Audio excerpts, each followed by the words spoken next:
दुनिया की तमाम छोटी और बड़ी खबरों के लिए हमारे चैनल को सब्सक्राइब करना न भूलें और बेल का बटन जरूर दबाएं। प्रधानमंत्री कार्यालय ने नरेंद्र मोदी जी को आगे का दौरा, भटिंडा से आगे का दौरा रद्द करने का ऑलरेडी जानकारी दे दिया था। लेकिन प्रधानमंत्री हैं, मन की बात करते हैं, उन्हें जाना था।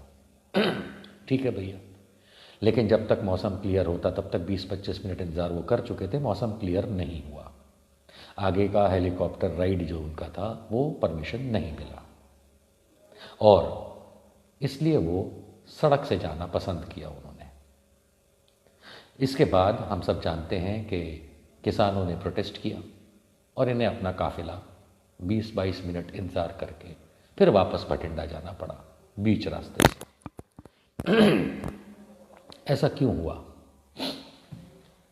ऐसा इसलिए हुआ क्योंकि किसानों को पता चला कि प्रधानमंत्री जी आए हैं। पंजाब के किसान 1 साल से ज़्यादा सिंघू बॉर्डर, टिकरी बॉर्डर पे प्रधानमंत्री से मिलने का इंतज़ार करते रहे, प्रधानमंत्री नहीं मिले। हो सकता है प्रेमवश पहुंच गए हो किसान कि चलिए यहीं मुलाकात कर लेते हैं, प्रधानमंत्री वहाँ भी नहीं मिले। खैर, ये तो उनकी मर्जी की बात है। लेकिन गो बैक मोदी के नारे बहुत लगे और मिनिस्ट्री ऑफ होम अफेयर्स यानी गृह मंत्रालय भारत सरकार ने पंजाब सरकार पे उड़ेलने की कोशिश की कि ये आपकी गलती से हुआ। उनका कहना ये था कि प्रधानमंत्री की सुरक्षा का बाहरी कवच जो होता है वो पंजाब सरकार का काम था, पंजाब पुलिस का काम था। ठीक बात है, लेकिन तैयारी के लिए समय कितना मिला? बाई रोड तो जाना नहीं था। 20 मिनट भटिंडा में इंतज़ार करने के बाद जब मौसम नहीं साफ हुआ और प्रधानमंत्री ने बाई रोड जाने का निर्णय लिया तो आप समझ सकते हैं कि पंजाब पुलिस और पंजाब प्रशासन को बताने के लिए कितना समय दिया होगा। कुछ भी नहीं, ये तो गाड़ी ली और चल दी। तो पंजाब प्रशासन ने फिर भी बाहरी कवच बहुत अच्छे से तैयार किया। वो बात और है कि सड़क पे जमा हुए कुछ किसानों की वजह से, जिन्होंने अपना अधिकार समझते हुए प्रधानमंत्री के सामने, उन्होंने आगे काफिला नहीं जाने दिया। लेकिन पंजाब सरकार पे उड़ेलना ये गलत है। आपने समय कहाँ दिया? 2 दिन पहले बता देते, नहीं बताया। प्रधानमंत्री कार्यालय ने तो रद्द करने के लिए कह दिया था दौरा, फिर भी आप जाना चाहते थे। कोई बात नहीं, आपकी मर्जी है। लेकिन इसमें बड़ी बात ये निकल के आती है कि किसान को संसद में प्रधानमंत्री ने आंदोलन जी भी कहा था और आज जब वो वापस भटिंडा एयरपोर्ट पहुंचे तो पंजाब पुलिस और प्रशासन के अधिकारियों को कहते हैं कि अपने मुख्यमंत्री को ये कह देना कि मैं जिंदा वापस लौटा, उनको धन्यवाद कर देना। यानी कि उन्होंने किसानों को आज क्या आतंकी कहा मोदी जी ने? अगर ऐसा किया तो फिर पहले जो मैं ये सोच रहा था कि क्या सच में उनकी सुरक्षा में सेंध लगी है, उसका मजाक उन्होंने खुद बना दिया। उन्होंने इसको राजनीतिक बना दिया। ये उनकी पुरानी आदत है। अरे मोदी जी, प्रधानमंत्री हैं आप, पद की गरिमा रखिए, गोबर मत बनाइए। क्योंकि जैसे ही आपने ये कहा कि मैं जिंदा वापस लौटा अपने ही देश की जमीन पे, तो आपने ना सिर्फ भारत सरकार, ना सिर्फ पंजाब सरकार, ना सिर्फ भारतीयों को, लेकिन किसानों को उस तर्ज पे ला करके आपने कहा कि जैसे वो आतंकवादी हो। मुझे याद है 2017 के जब पंजाब के चुनाव होने थे, अभी 2022 के होंगे, 2017 के जब होने थे, तब पंजाब की एक रैली में यही श्री नरेंद्र मोदी, उस समय भी प्रधानमंत्री थे, उन्होंने खड़े होकर के रैली में पंजाब में ये कहा था कि अगर कांग्रेस की सरकार आई, यानी कि भाजपा की नहीं आई, कहाँ? पंजाब में 2017 में, तो पाकिस्तान से आतंकवाद आएगा। 1984 के बाद की उन्होंने यादें ताज़ा कराई थी, लेकिन वो गलत निकले थे। इस बार फिर वही डराने का, धमकाने का काम कर रहे हैं, ये कह के कि किसान आतंकवादी है। तभी तो ये कहा उन्होंने कि शुक्र मनाइए और धन्यवाद कीजिए मुख्यमंत्री चन्नी का कि मैं वापस जिंदा लौट के आया। शर्म की बात है, ये प्रधानमंत्री के पद के गरिमा के पार की बात है। 2 बार सोचना चाहिए ऐसे वक्तव्य देने के लिए। हमने कोई ऐसा वक्तव्य दे दिया तो हंगामा मच जाएगा, आपकी जितनी पलटन है नाचना शुरू कर दे। लेकिन एक बात दोस्तों और निकल के आती है, ये निकल के आती है कि जनता की जो शक्ति है उसके सामने बड़े बड़े सूरमा ढेर हो जाते हैं। ये आज फिर साबित हुआ। नरेंद्र मोदी जी को ये समझ लेना चाहिए कि आपकी दाल अब कल नहीं रही, खत्म हो चुका है मामला। भारतीय जनता पार्टी 7 साल हो गए हैं केंद्र सरकार में, रिजल्ट किया आपने ज़ीरो।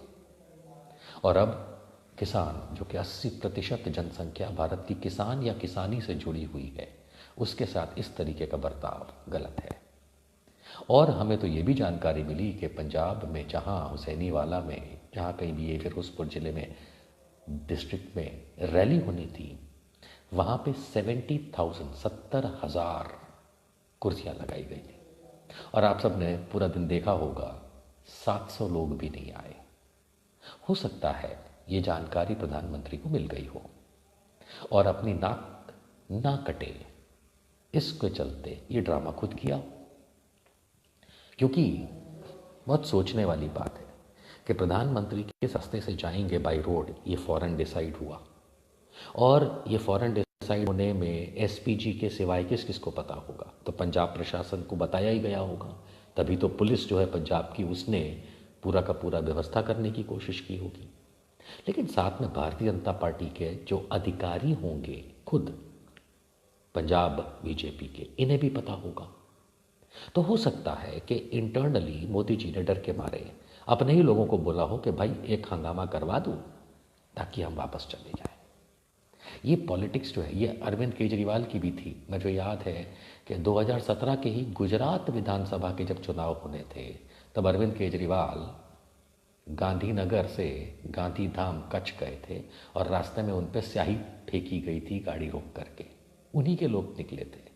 तो ये कई बार होता है कि अपने डर से कि हमारी नाक ना कट जाए, मोदी जी भी ऐसा करते हैं। हाल में आपने देखा होगा, अमित शाह की रैली में लोग नहीं आते, जेपी नड्डा की रैली में लोग नहीं आते, और पंजाब पहुँचे जहाँ पे तो वैसे भी भारतीय जनता पार्टी का कोई स्टैंड नहीं है, तो मोदी जी की भी रैली में कोई नहीं आ रहा था। इस डर के मारे इन्होंने, हो सकता है ये नाटक खुद ही किया हो, क्योंकि लोग भूल जाते हैं एक प्रधानमंत्री का पद है जिस पे एक व्यक्ति है, श्री नरेंद्र मोदी, ठीक है।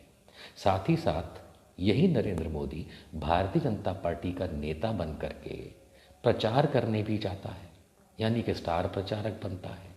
तो लोग, और खास करके मीडिया, आपको गुमराह करता है जब ये कहता है प्रधानमंत्री प्रधानमंत्री। नो, प्रधानमंत्री किसी भी रैली में किसी पार्टी के को रिप्रेजेंट नहीं करता है, वो नरेंद्र मोदी प्रचारक होता है। पर हाँ, क्योंकि प्रधानमंत्री है तो वो वाली सुविधाएं मिलती हैं, आना जाना रहना खाना पीना, वो काम वो प्रधानमंत्री के पास, तो ये मिक्स कर देते हैं। आज जो हुआ वो प्रधानमंत्री को नीचा नहीं दिखाया गया, वो नरेंद्र मोदी जो कि प्रचारक है भाजपा का, जो वहाँ रैली करने गया, उसको जनता की शक्ति ने वापस भेज दिया। मैं तो यही मानता हूँ। इस बात से 2-3 बातें साफ होती हैं। भारतीय जनता पार्टी का खेल खत्म, मोदी जी का समय खत्म। और जहाँ तक बात है डराने धमकाने और जो पुरानी आदत है मुझे मारने आए मैं बच गया, ये सब नाटक नहीं चलता, कुछ दिनों तक चलता है। जनता की शक्ति के सामने बड़े बड़े सूरमा धूल चाटते हैं। और हाँ, जो लोग हिंदुइज्म को फॉलो करते हैं, हिंदू हैं, वो जानते हैं गीता में उपदेश है, परिवर्तन संसार का नियम है।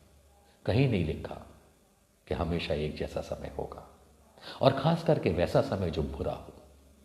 नरेंद्र मोदी भाजपा ने इस देश को जो बुरा समय दिया है उसका अंत अब आएगा।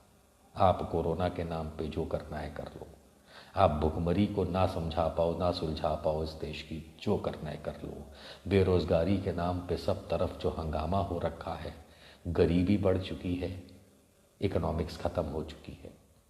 हमारी एक आदत है, हम भारतीय लोग हैं, हम पे जिस किसी ने भी जब कभी भी राज किया और जब हमारा बुरा किया, तो राजनीति शास्त्र के अनुसार हमने उस सरकार या उस रजवाड़े को या उस राजा को या उस को बदल दिया। एक बात और, इससे पहले कि मैं विदा लूं, सोशल मीडिया पे मेरे साथ जुड़े हज़ारों और पूरे के पूरे फेसबुक और पब्लिक ऐप मिला करके 21 लाख से ज़्यादा लोगों को मैं आज एक बात कहना चाहता हूँ, साफ शब्दों में गांठ मार लीजिए। ये सारा दिन भारतीय जनता पार्टी, मोदी, भक्त अंधभक्त को लेके जो आप चर्चाएं करते हैं, उनका मुफ्त पब्लिसिटी आप करते हैं। ऐसा मत करिए। आपके पास और बहुत काम होगा करने के लिए। आपके पास सोशल मीडिया में और बहुत सी बातें होंगी। आप लोग देखते हैं कि नेता, राजनीतिक विश्लेषक, ये लोग पॉलिटिकल बातें सारा दिन करते हैं। हमारा काम यही है। काम मतलब कोई ऐसा नहीं कि हम इस पे जीते हैं, लेकिन ये हमारी फील्ड है, चाहे राजनेता हो चाहे विश्लेषक हो। आपकी फील्ड नहीं है। सारा दिन आप लोग मोदी को लेके, बीजेपी को लेके अच्छी बात, बुरी बात, अंधभक्त ये बोलता है, कैसे उसको समझाएं? क्यों समझाना है? इस देश में 140 करोड़ लोग हैं, लगभग 90 करोड़ मतदाता हैं। उस 90 करोड़ में से मुश्किल से 20, 22, 30 करोड़ लोग भारतीय जनता पार्टी को 2019 में वोट किए। लेकिन सारे वोटर जो होते हैं किसी पार्टी के नहीं होते। हाँ, किसी पार्टी की बात को मान करके वोट जरूर कर देते हैं। तो जो हकीकत में जो अंधभक्त हैं वो इस पूरे देश में 1 करोड़ भी नहीं है। 140 करोड़ की जनसंख्या में 1 करोड़ की कीमत क्या होती है, ये आप समझ सकते हैं। उनमें से कुछ एक जो हैं सोशल मीडिया में फेमस हैं या टीवी पे फेमस हैं, उनकी कोई एक आध बात को लेकर के अगर आप सारा दिन अपना सोशल मीडिया खराब करेंगे तो अपना दिमाग खराब कर रहे हैं और उनकी मुफ्त की पब्लिसिटी हो रही है। ये मत कहिए कि लोगों को बताना है। बहुत से लोग हमसे कहते हैं जवाब दीजिए, हमको भक्तों को बताना है। हमें भक्तों को नहीं बताना है। भक्त गए तेल लेने के लिए और भक्तों के पापा गए सरसों का तेल लेने के लिए। हमें मतलब नहीं है। इसलिए हम जब इस तरीके की भाषा किसी जगह से देखते हैं, बातें कुछ भक्तों की तरह इग्नोर। हम लोग लिखते हैं, हम लोग करते हैं, वो एक अलग चीज़ है।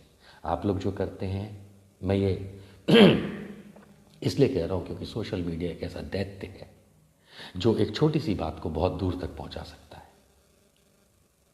इन लोगों की, भाजपा की बेकार की बातों को आप लोग मत प्रोपगेट करिए ही मत।